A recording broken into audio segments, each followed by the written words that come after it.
Hi, my name is Liz. So I come here today to learn a little bit about the influencer world, and I'm so amazing impressed about a bunch of things that I learned today, and I'm excited to apply on my personal life and the personal branding and with business. And one of the things that attract me most is the fact that since I have multiple, I'm a pretty versatile person that I can apply that for anything in my life and on my career, such as like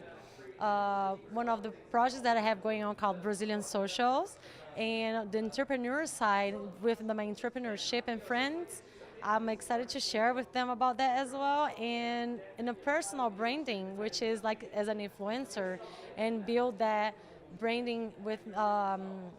in me that it's gonna have my followers and my friends, and I'm excited to share with them, pretty much.